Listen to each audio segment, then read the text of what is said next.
Assalamualaikum warahmatullahi wabarakatuh. Sebelumnya perkenalkan, nama saya Dewi dari Prodi Komputerisasi Akuntansi dengan NRP 137230003 semester 3. Pada video ini saya ingin menjelaskan dan mempraktikkan tentang instalasi dan konfigurasi klien server dalam virtual machine. Langsung saja ke penjelasan, yaitu tentang pengertian klien server. Klien server adalah model arsitektur jaringan di mana klien meminta layanan dan server menyediakan layanan. Jadi klien ini mengirim permintaan ke server dan menerima hasil. Contohnya itu ada browser dan aplikasi. Nah, sedangkan untuk server itu memproses permintaan dan mengirimkan data atau layanan ke klien, contohnya server web atau database-nya. Nah, ini ada beberapa contoh penerapan klien server. Yang pertama ada aplikasi web, yang kedua database server, dan yang ketiga game online. Nah, kemudian saya akan menjelaskan tentang sebuah kasus. Pada diagram topologi jaringan ini, saya membuat sebuah topologi untuk klien server yang akan dipraktikkan, yaitu di sini ada berupa PC yang berupa klien, dan ini ada server, kemudian ini ada virtual mesinnya, dan ini untuk network atau jaringannya.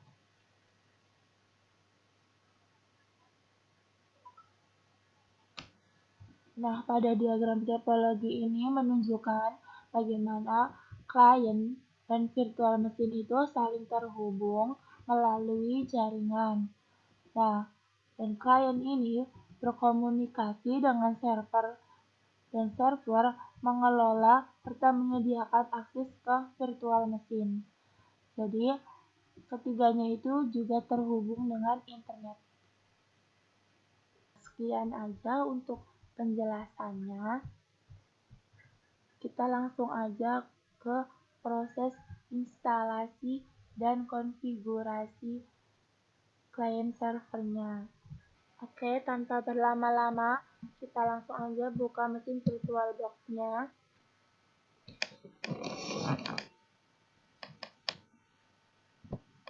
Nah, ini sebelum penginstalan Linux servernya, kita buat dulu terminal barunya dengan klik baru, atau kalau settingan kalian pakai bahasa Inggris bisa klik new. Nah, ini kita isikan aja untuk nama virtual mesinnya.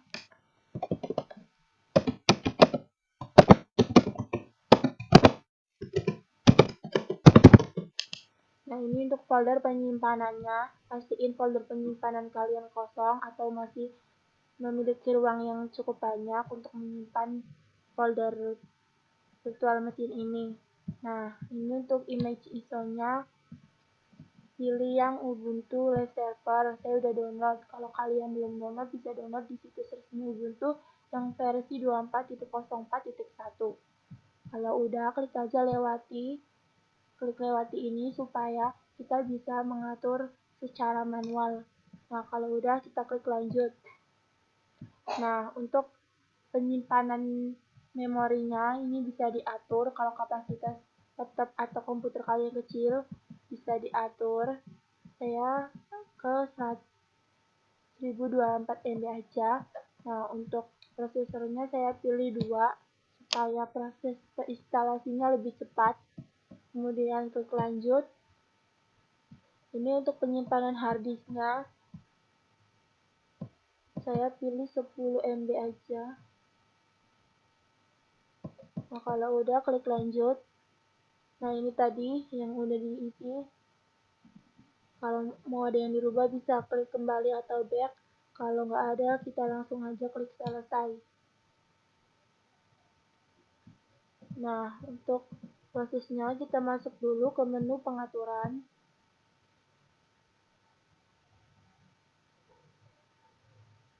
Kemudian masuk ke jaringan. Nah, terus kita ganti ininya ke adaptor terlebih dahulu. Kenapa adaptor terlebih dahulu? Supaya proses instalasinya itu jaringannya bisa ditemukan dengan jaringan yang ada di komputernya. Jadi sebagai penyambung virtual mesinnya. Jadi IP yang didapat itu nanti bisa tersambung ke komputer asli atau laptop aslinya. Nah, kemudian klik aja OK. Kalau udah, kita langsung start atau mulai.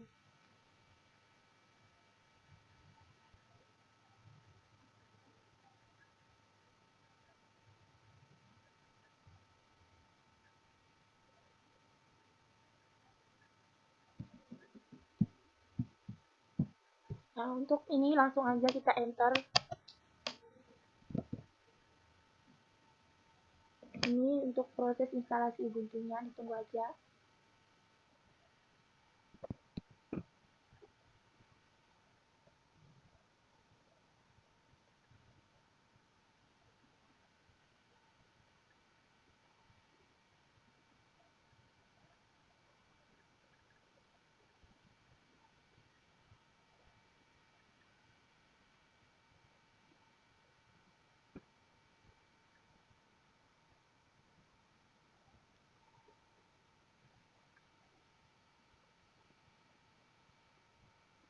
Nah, udah kita masuk ke pengaturan bahasanya. Kalian bisa pilih berbagai bahasa yang ada di sini. Saya langsung pilih bahasa Inggris aja. Kita klik enter. Nah, untuk ini untuk instalasinya kalian bisa update dengan instalasi baru atau tanpa update. Saya ini langsung aja continue without updating, yaitu tanpa update. Langsung klik enter. Nah, ini untuk pemilihan keyboard, bahasa keyboardnya kita Inggris aja, langsung aja klik down. Nah, ini untuk tipe instalasinya, kalau kapasitas kalian kecil bisa pilih yang minimize. Nah, kita langsung aja klik down. Ini juga untuk konfigurasi jaringannya kita by default aja, langsung klik down. Nah, ini proxy-nya kalian bisa isi. Untuk saya kosongin aja, langsung klik down. Nah, ini untuk pencarian lokasi Ubuntu-nya, ditunggu aja. Pastiin internet kalian juga lancar ya.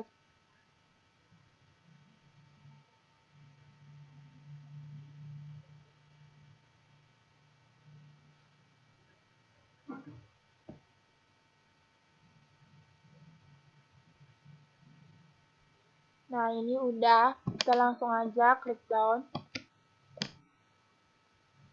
Ini untuk penyimpanan konfigurasinya, konfigurasi penyimpanannya bisa by default aja, langsung kita klik down. Nah, ini juga untuk sama kayak tadi konfigurasi penyimpanannya, langsung aja klik down. Nah, ini konfirmasinya, kita continue. Nah, ini untuk pengaturan buat username dan password untuk login nanti. Kita isikan aja namanya. Untuk nama servernya saya isi seperti yang di awal.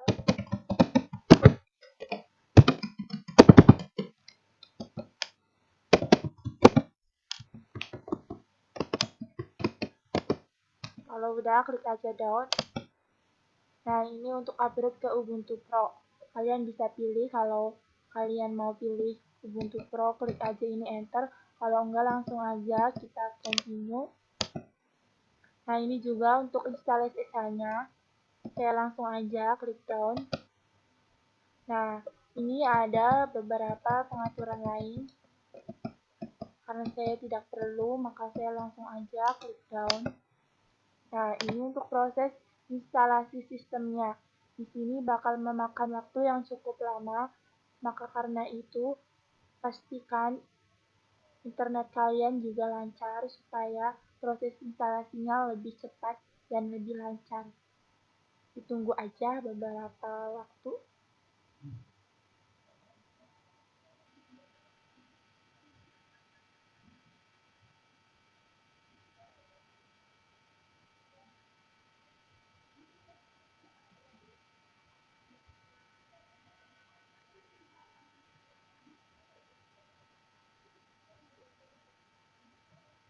Nah, proses instalasi sistemnya udah selesai.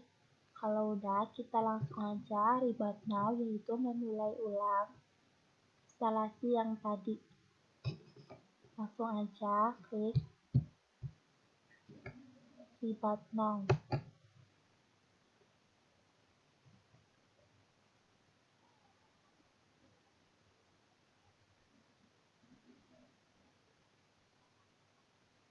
Nah, ini kita langsung aja klik enter.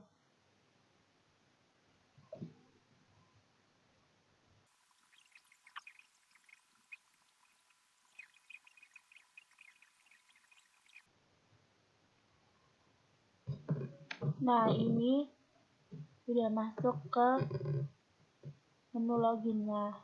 Kita masukin aja tadi username yang udah dibuat, passwordnya juga.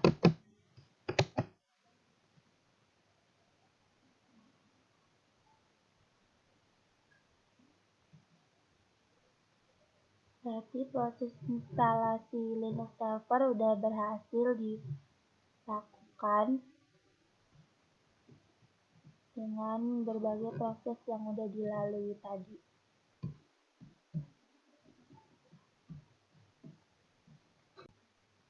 Oke, karena proses instalasi Linux server tadi udah jadi, kita langsung masuk ke bagian konfigurasi untuk client servernya. Web server yang bakal kita pakai itu ada Apache dan PHP.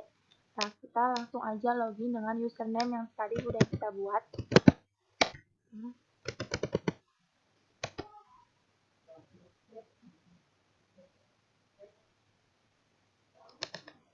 Nah, kalau udah, kita bisa update dulu untuk package-package pada virtual mesinnya supaya lebih lancar untuk penginstalan ke depannya. Yaitu kita ketikkan aja sudo apache update.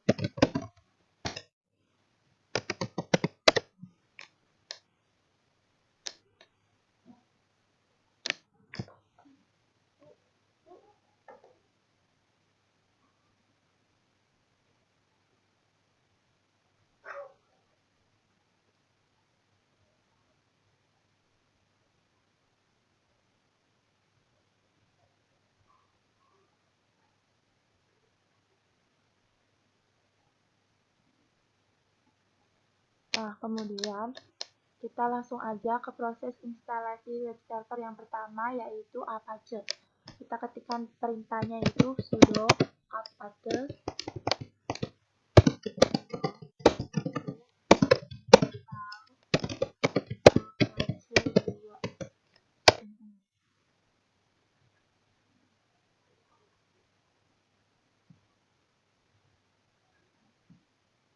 Nah, kalau udah diinstal, kita bisa cek untuk status Apache-nya apakah sudah aktif. Ketikkan aja perintahnya itu sudo systemctl status apache 2. Nah, ini udah aktif. Kalau udah, kita klik aja itu ctrl-c untuk keluarnya. Nah, kalau udah, kita yang kedua bakal download untuk server yang PHP-nya. Bisa ketikkan perintah sudo apache install php.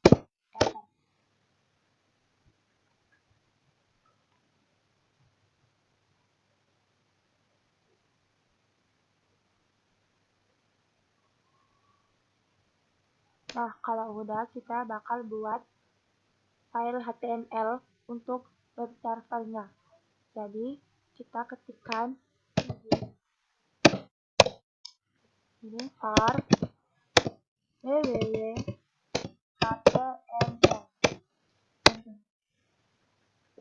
Nah, kalau udah, kita bakal buat file baru untuk HTML-nya, yaitu dengan perintah sudo nano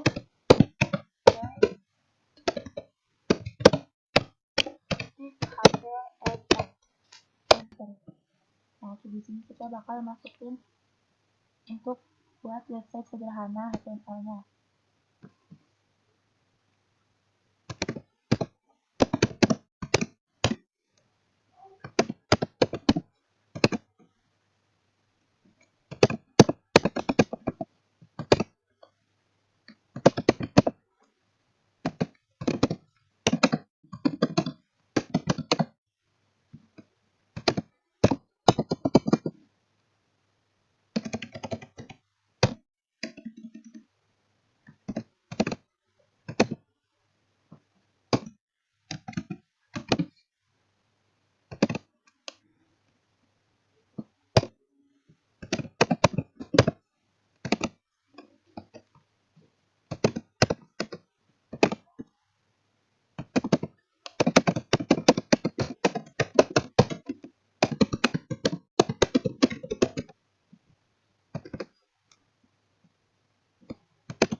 Nah, ini kalian bebas mau ngetik apa aja.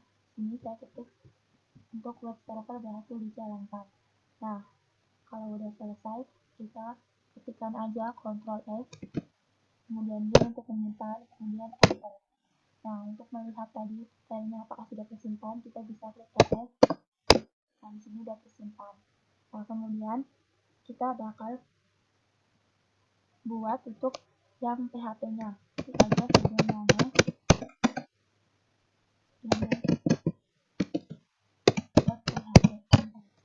Nah, kita ketikkan lagi seperti yang HTML, cuma di sini berbeda.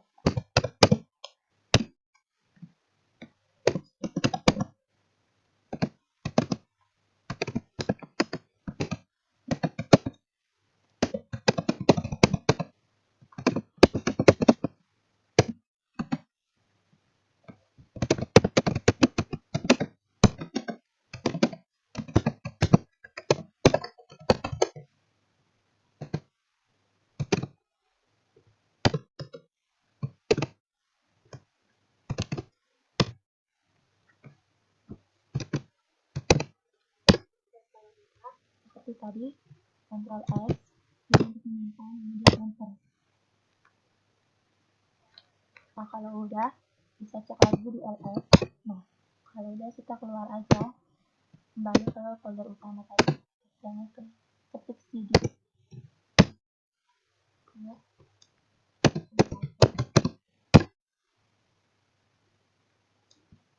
Nah, setelah buat file untuk HTML dan PHP-nya, kita bakal restart untuk web server Apache-nya dengan perintah sudo system start. Nah, kalau udah, kita bakal mengecek IP untuk menyambungkan ke web server yang sudah dibuat tadi dengan perintah ifconfig. Nah, sebelum ke ifconfig ini, kita bakal download dulu untuk nettools-nya dengan perintah sudo apache install nettool. Oh, ini ada kesalahan ketik.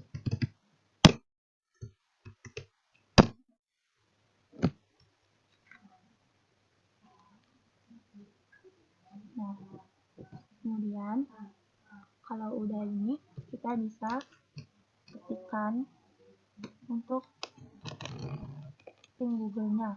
Kita bakal cek apakah sudah terhubung.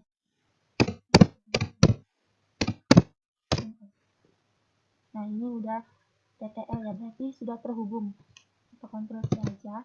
Nah, kemudian kita bakal masuk ke CMD di komputer kita.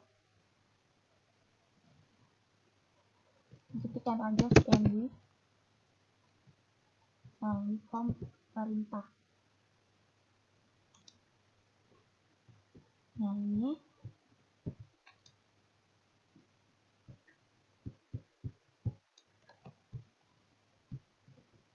di sini kita bakal ketik ifconfig. IP kita. Nah, email IP kita adalah 192.168.37.198. Nah, di CMD ini kita ketikkan pin 192.168.37.198. Nah, di sini juga sudah terhubung untuk TTL-nya. Maka ini menandakan untuk virtual mesin dan sistem operasi di virtual mesin yang sudah kita install dengan yang di sistem operasi di komputer atau laptop yang sedang kita gunakan itu sudah terhubung IP-nya. Nah, setelah itu kita bisa langsung cek IP-nya untuk di network-nya.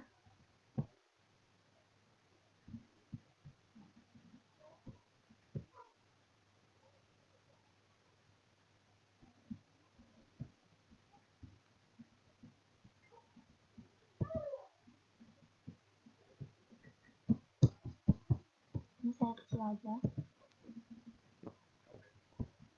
Nah, ini untuk IP-nya ini 192.168.37.202. Kita ketikin aja di virtual mesinnya.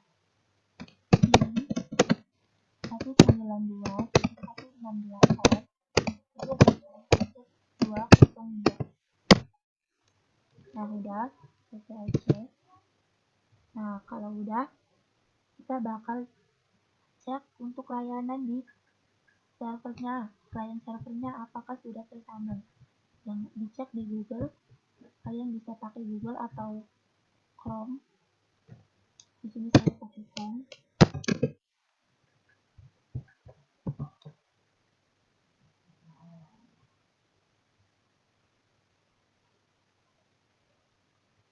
Kita ketik aja. Langsung aja kita ketikin untuk IP yang sudah didapat tadi untuk melihat apakah website sederhana yang kita buat sudah berhasil dibuat. Itu ketika http ini ada, langsung aja kita enter. Nah, web server berhasil dijalankan. Berarti file HTML yang sudah kita buat di virtual mesin tadi itu berhasil dibuat. Nah, untuk PHP-nya bisa kita ketikin lagi aja.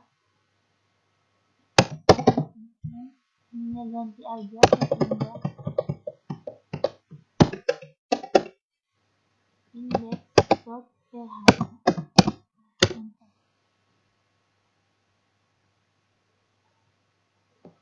Nah, untuk PHP-nya juga berhasil dibuat, yaitu hello world, my name is. Nah, berarti untuk konfigurasi klien ke server itu berhasil dilakukan. Nah, untuk kesimpulan dari keseluruhan awal instalasi dan konfigurasi klien server berhasil dijalankan dalam berbasis HTML dan PHP. Jadi, kesimpulannya, kita dapat menginstal sistem operasi baru dengan bantuan virtual mesin, sehingga kita bisa menginstal berbagai sistem operasi yang kita ingin coba tanpa mempengaruhi sistem operasi asli dari komputer atau laptop yang kita gunakan. Dan untuk klien server ini sangat penting dalam sistem operasi dikarenakan memiliki berbagai banyak keuntungan, yaitu di mana keamanan untuk datanya itu lebih terkontrol, kemudian mudah dikembangkan, dan juga fleksibel karena kita bisa akses server dari mana saja. Nah, sekian dari saya. Kurang lebihnya mohon maaf. Wassalamualaikum warahmatullahi wabarakatuh.